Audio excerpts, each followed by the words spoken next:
Good morning and welcome to Missing Live. Today we'll be joined by just some of the families and friends who need your help to bring their loved ones home.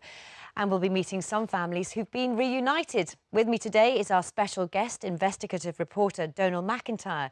He's been out to meet Emily, a teenager who went missing 6 months ago. But first, for the past 2 weeks, Rav Wilding's been crisscrossing the UK looking for the heroes who find missing people.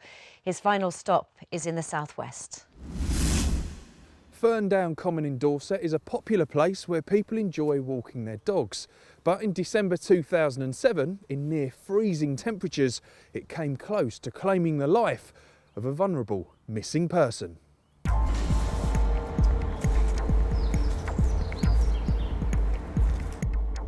For 77-year-old grandmother Pauline Muggleton, what began as an everyday walk with her dog soon turned into a full-scale missing persons alert.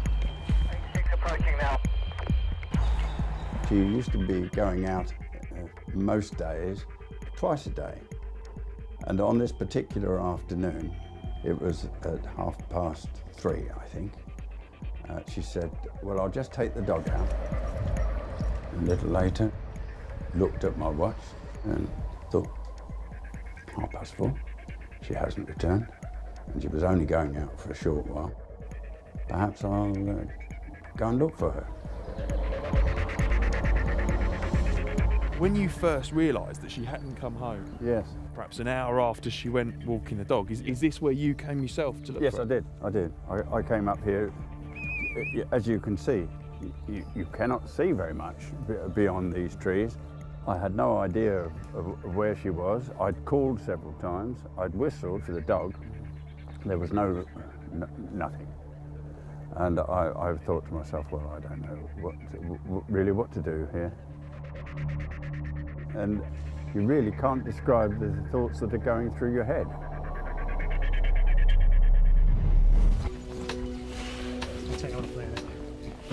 John contacted the police, who called in Dorset Search and Rescue, a team of trained volunteers on hand to assist with missing people cases.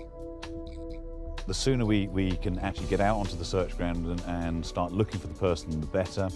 We even have a system which is called reflex tasking, where as our resources arrive, even if things like the control vehicle haven't made it yet, because that's coming from the middle of Dorset, then the local teams will set themselves up. Team leader will select a team to go out with them, and they will start looking in the immediate area.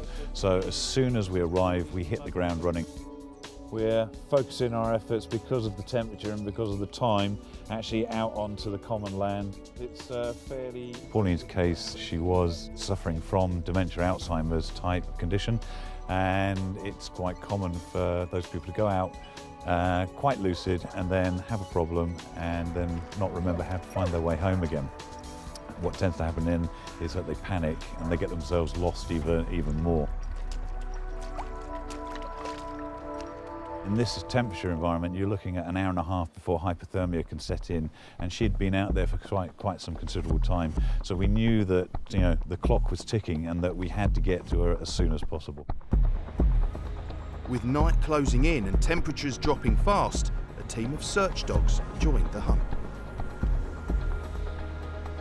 Now, Rob, you were involved in a supporting role on this, so tell us what that means. The dog support will do things like map reading, using the radios, making sure that the area that we're in is the right area and the path that we're taking is the right path. The dog handlers concentrating on the dog, making sure that the dog's okay where it is, and also reading any signs that the dog might be giving off.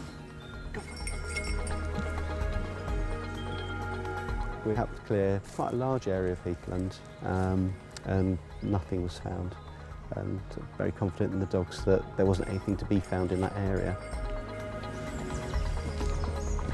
Sometimes with searches for missing people, the information that we've got is a little bit vague, and they may be in an area, but with the circumstances surrounding Pauline going out for a dog walk in an area that she's used to going out to, there was a strong chance that she was out there somewhere, and because the conditions were getting colder and the night was drawing on, she had to be found.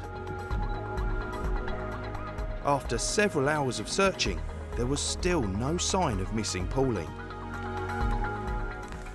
Quite often when we start a search, we're all very eager to get out there, assist all we can. And then when you're 2-3 hours into the search, you start getting a little bit despondent, thinking, well, they're not here, they're not going to be here to be found, they could be in another area. I'm pretty confident if there is anyone in the area, then my dog would find them. But when there's a lot of areas being separated up amongst foot teams, Dorset Search and Rescue, the police, the helicopter had already been overhead searching different areas. When you've got all of that in combination, you start thinking, maybe she's not here. It wasn't until 11:30 that I thought to myself, well, I was preparing myself for some really bad news.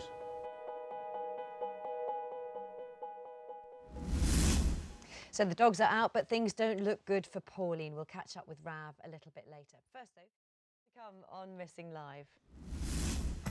Things aren't looking good for missing 77-year-old Pauline Muggleton. Night is closing in, it's freezing, and the search teams are getting seriously worried. Time to call in search dog Charlie.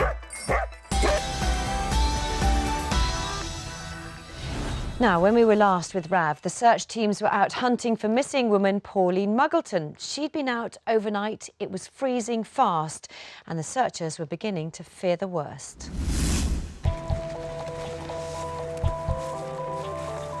Pauline Muggleton went missing at 4 p.m. while out walking her dog Goldie.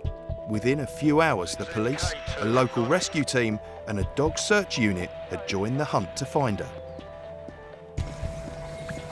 Using the footpath as one boundary and then obviously the backs of the buildings as the others, if you can start sweeping through that area with Charlie and see if you can clear it out for me. Yeah, no problem at all. By midnight, the search teams had covered a large area with no luck.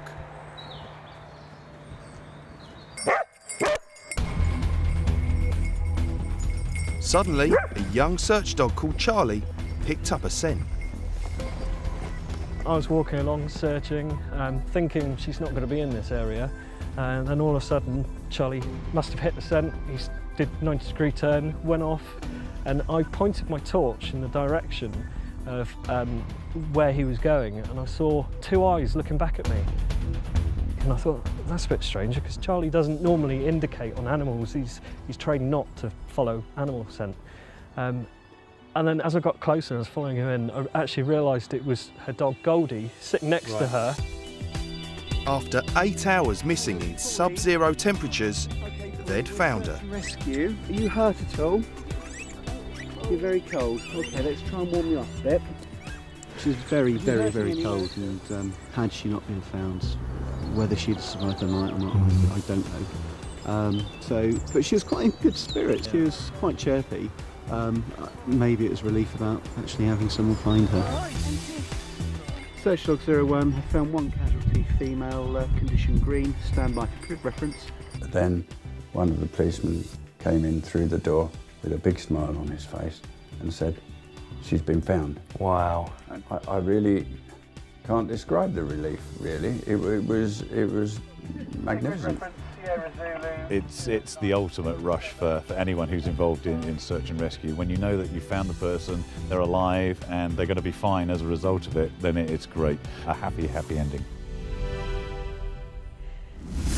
A happy ending indeed, but the hours of waiting must have been horrible for you. They were. You feel rather like a headless chicken. You just don't know what to do. But when Pauline was found, well, there was a huge sense of relief. Absolutely. And there must be a point at what point, because I know you did your own searches, you must think, when do I need to panic? When do I need to actually start calling the police in? Well, that was a real moment of making a decision. And once the decision is made, and I phoned the police, they went and did all they have to do, search every room in the house and in the garden and in the summer house, everywhere. Yes.